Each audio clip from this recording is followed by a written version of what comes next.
श्री स्वामी समर्थ, जय जय स्वामी समर्थ। स्वामींचं नाव घेऊन मी आजच्या ह्या नवीन व्हिडिओला सुरुवात करते। पितृपक्षातील 15 दिवस हिंदू धर्मात खूप महत्त्वाचे मानले जातात। या काळात आपले पूर्वज पितृलोकातून पृथ्वीवर येतात असे मानले जाते। पितृपक्षात पितर आणि पूर्वजांच्या आत्म्याच्या शांती व तृप्तीसाठी श्राद्ध, पिंडदान व तर्पण असे धार्मिक विधी केले जातात। धार्मिक मान्यतानुसार पितृपक्ष दरवर्षी भाद्रपद महिन्याच्या शुक्ल पक्षाच्या पौर्णिमेपासून सुरू होतो आणि अश्विन महिन्याच्या कृष्ण पक्षातील अमावास्यापर्यंत असतो। म्हणजेच पितृपक्ष किंवा श्राद्ध सुमारे 15 दिवस चालते। यंदा 17 सप्टेंबर ते 2 ऑक्टोबर या कालावधीत पितृपक्ष किंवा पितृ पंधरवडा आहे। प्रतिपदा ते अमावास्या हा काळ पितृपक्ष म्हणून ओळखला जातो। पितृपक्षात पितरांचे स्मरण केले जाते। पितृपक्षाच्या काळात सर्वसामान्यपणे शुभ कार्य केली जात नाही। श्राद्धातील मंत्रोच्चारामध्ये पितरांना गती देण्याची सूक्ष्म शक्ती समावलेली असते। श्रद्धा या शब्दापासून श्राद्ध हा शब्द निर्माण झाला आहे। इहलोक सोडून गेलेल्या आपल्या वाडवडिलांना आपल्यासाठी जे काही केले त्यांची परतफेड करणे अशक्य असते। त्यासाठी जे पूर्ण श्रद्धेने केले जाते ते श्राद्ध होय।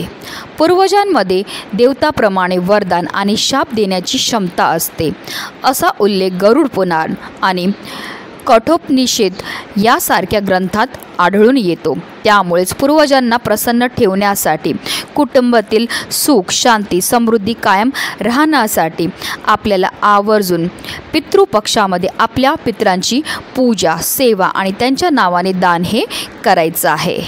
आणि म्हणूनच आपल्याला पितृपक्षाच्या काळामध्ये फक्त एकदाच या झाडाला नक्की स्पर्श करायचा। ह्या झाडाला स्पर्श केल्यामुळे 100 पिढ्यांचा पितृदोष तर नष्ट होणारच आहेत, पण आपले पितृ आपल्यावर प्रसन्न होऊन आपल्याला सुखी संसाराचा ते आशीर्वाद देणार आहे। त्यांच्या कृपेने आपल्या आयुष्यामध्ये असणारी जेवढी पण नकारात्मकता, इडा पिडा, नजर दोष आहेत, दारिद्र्य हे नष्ट होऊन आपल्या संपूर्ण कुटुंबाची भरभरून अशी प्रगती होणार आहे। अतिशय प्रभावी असा हा उपाय आहे, ज्याबद्दल सविस्तर आणि महत्त्वाची माहिती मी तुम्हाला या व्हिडिओमध्ये देणार आहे। तो व्हिडिओ पूर्ण पहा आणि जर तुम्ही माझ्या चॅनलवर नवीन असतील तर चॅनलला सबस्क्राईब करा आणि शेजारी बेल आयकॉन सुद्धा प्रेस करा, जेणेकरून तुम्हाला माझ्या नवनवीन व्हिडिओचं नोटिफिकेशन हे मिळत राहील। पूर्वजांच्या सदोष कर्माची फळं त्यांच्या वंशजांना भोगावी लागतात। यालाच आपण पितृदोष म्हणतो। आपल्या जीवनात अनेक प्रकारचे दोष असतात, त्यापैकी एक म्हणजे पितृदोष। ज्या व्यक्तींचे पूर्वज सुखी नसतात त्यांच्या कुंडलीत हा दोष तयार होतो। दरवर्षी येणाऱ्या पितृपक्षात पितरांचे श्राद्ध न केल्याने, श्राद्धविधीत भाग न घेतल्याने आणि पितरांच्या आत्म्याच्या शांतीसाठी पूजा न केल्याने हा दोष प्रबळ होतो आणि सर्व प्रकारच्या समस्या आपल्या जीवनामध्ये निर्माण होतात।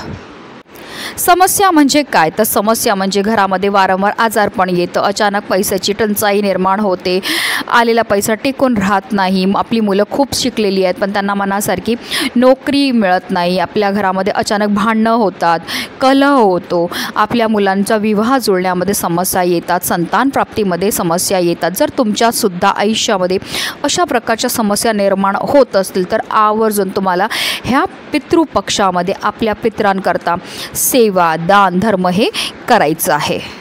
असं म्हटलं जातं की ह्या पितृपक्षामध्ये आपले पितृ ह्या भूतलावर येतात आणि ते कावळा, कुत्रा, गाय ह्या रूपामध्ये असतात आणि ते आपल्याला पाहत असतात की आपण त्यांच्याकरता कोणत्या सेवा, कोणते दान हे करत आहेत।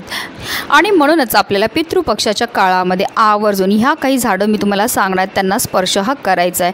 ह्या झाडांना स्पर्श केल्याने, ह्या झाडांची सेवा केल्याने आपले पितृ आपल्यावर प्रसन्न होऊन आपल्याला सुखी संसाराचा ते आशीर्वाद देणार आहेत। यामध्ये सगळ्यात पहिलं झाड आहे ते म्हणजे पिंपळाचं। आपल्या हिंदू धर्मात पिंपळाचे झाड हे सर्वात पवित्र मानले जाते। धार्मिक मान्यतानुसार पिंपळाच्या झाडामध्ये 33 कोटी देवी देवता वास करतात। पिंपळाच्या झाडाला साक्षात श्रीहरी विष्णूंचं संपूर्ण रूप मानलं जातं। त्यामुळेच पिंपळाच्या पानांचा प्रत्येक धार्मिक विधींमध्ये वापर हा केला जातो। पिंपळाच्या झाडाची पूजा केल्याने आरोग्याचे वरदान मिळते आणि व्यक्तीच्या जीवनातील अनेक प्रकारची संकटं दूर होतात। तसेच पिंपळ वृक्षामध्ये आपल्या पितरांचा सुद्धा वास असतो, म्हणूनच आपल्याला ह्या संपूर्ण पितृपक्षामध्ये दररोज पिंपळ वृक्षाची पूजा आणि सेवा ही करायची आहे। आता तुम्हाला दररोज करणं शक्य नसेल तर किमान एकदा तरी तुम्हाला पिंपळ वृक्षाची पूजा ही करायची आहे। तुम्हाला काय करायचं आहे, एक तांब्याचा कळश घ्यायचा आहे, त्यामध्ये स्वच्छ पिण्याचं पाणी हे भरून घ्यायचं आहे। त्या पाण्यामध्ये 1 चमचाभर गाईचं कच्चं दूध टाकायचे, तसंच आपल्याला थोडेसे काळे तीळ हे टाकायचे आहेत, कारण काळे तीळ हे आपल्या पितरांना समर्पित असतात। असं हे जल घेऊन आपल्याला जायचं आहे पिंपळ वृक्षाच्या झाडाजवळ। पिंपळ वृक्षाच्या झाडाजवळ गेल्यावर आपल्याला हे संपूर्ण जल जे आहे ते पिंपळ वृक्षाच्या मुळांना अर्पण करायचं आहे। मुळांना अर्पण करताना आपल्याला निरंतर ओम पितृदेवाय नमः, ओम पितृदेवाय नमः या मंत्राचा जप करत करत संपूर्ण जल अर्पण करायचं। त्यानंतर पिंपळ वृक्षाला आपल्याला 11 प्रदक्षिणा करून घ्यायच्यात। प्रदक्षिणा करताना सुद्धा पुन्हा तुम्हाला ओम पितृदेवाय नमः या मंत्राचा जप करत करत 11 प्रदक्षिणा करून घ्यायच्यात। त्यानंतर आपल्याला पिंपळ वृक्षाला आपला उजवा हाताने स्पर्श करायचा आहे आणि आपल्या पितरांचं स्मरण करून, जर तुम्हाला तुमच्या पितरांचं नाव माहिती असेल तर त्यांचं नाव घ्या, नाहीतर ओम पितृदेवाय नमः असं म्हणा आणि त्यांची क्षमा याचना करायची। झाल्या कळत नकळत झालेल्या चुकांची आपल्याला त्यांच्याकडनं क्षमा मागायची आणि त्यांची कृपा आपल्यावर कायम राहावी याकरता आपल्याला मनोभावे प्रार्थनाही करायची। तसेच संध्याकाळी तुम्हाला आवर्जून पिंपळ वृक्षाखाली जी आहे एक दिवासुद्धा प्रज्वलित करायचे। ही सेवा तुम्हाला पितृपक्षामध्ये जर जमली तर दररोज करा, नाही तर किमान एकदा तरी तुम्हाला आवर्जून करायची आहे। तसेच पितृपक्षाच्या काळामध्ये आवर्जून आपल्याला वटवृक्षांची सुद्धा पूजा ही करायची आहे। वटवृक्षाला वड किंवा देववृक्ष असेही म्हणतात। वटवृक्षात भगवान महादेवांचा वास असतो अशी पौराणिक मान्यता आहे। वटवृक्षाची पूजा केल्याने अक्षय पुण्य प्राप्त होतं। तसेच वटवृक्षाची पूजा केल्यामुळे आपल्या पितरांच्या आत्म्याला शांती मिळते आणि त्यांना मोक्षाची प्राप्तीसुद्धा होत असते। वटवृक्षाजवळ जाताना तुम्हाला 1 तांब्याभर पाणी घ्यायचं, त्या पाण्यामध्ये गाईचं कच्चं दूध टाकायचं 1 चमचाभर आणि थोडेसे काळे तीळ टाकायचे। तसेच एक दिवासुद्धा घेऊन जायचा आहे। सर्वप्रथम झाडाजवळ गेल्यावर दिवा प्रज्वलित करून घ्यायचा आहे आणि वटवृक्षाला जे आहे तुम्हाला हे संपूर्ण जल जे आहे ते अर्पण करायचं आहे। त्यानंतर तुम्हाला जल अर्पण करताना ओम पितृदेवाय नमः या मंत्राचा जप करत करत जल अर्पण करून घ्यायचं आहे आणि वटवृक्षाला उजव्या हाताने स्पर्श करायचा। आपल्या पितरांचं जर तुम्हाला नाव माहिती असेल तर नाव घेऊन म्हणा, नाहीतर ओम पितृदेवाय नमः असं म्हणून आपल्या पितरांच्या आत्म्याला शांती मिळण्याकरता प्रार्थना करायची। तसेच तुमच्या आयुष्यामध्ये असणारी जी संकट आहेत, विघ्न आहेत, दोष आहेत, दारिद्र्य हे दूर करण्याकरता मनोभावे प्रार्थनासुद्धा करायची आहे। पुढचं झाड म्हणजे बेलाचं। बेलाच्या झाडामध्ये महादेवांबरोबर माता लक्ष्मीचा सुद्धा वास असतो आणि बेलाचं पान आणि बेलाचं फळ हे महादेवांना अतिशय प्रिय आहे। हे पान आणि फळ अर्पण केल्यामुळे महादेव आपल्यावर फारच लवकर प्रसन्न होतात। पितृपक्षाच्या काळामध्ये या झाडाची पूजा केल्याने पितृदोषापासून मुक्ती मिळते। तसेच अकाली मेलेल्या पूर्वजांना शांतीसुद्धा प्राप्त होते आणि म्हणूनच आपल्याला पितृपक्षामध्ये आवर्जून दररोज बेलाच्या झाडाची सुद्धा पूजा ही करायची। बेलाच्या झाडाला जल अर्पण करायचं आहे, दिवा हा प्रज्वलित करून घ्यायचा आहे आणि 11 प्रदक्षिणा मारायच्यात। ओम पितृदेवाय नमः किंवा ओम नमः शिवाय किंवा श्री शिवाय नमस्तुभ्यम या मंत्राचा जप करत करत आणि त्यानंतर बेलाच्या झाडाला उजव्या हाताने आपल्याला स्पर्श करायचा आहे आणि आपल्या पितरांना प्रसन्न होण्याकरता मनोभावे प्रार्थनाही करायची। तसेच आपल्या आयुष्यामध्ये असणारे जे दुःख आहेत, संकट आहेत, विघ्न आहेत, दारिद्र्य ते दूर करण्याकरता मनोभावे प्रार्थनाही करायची आहे।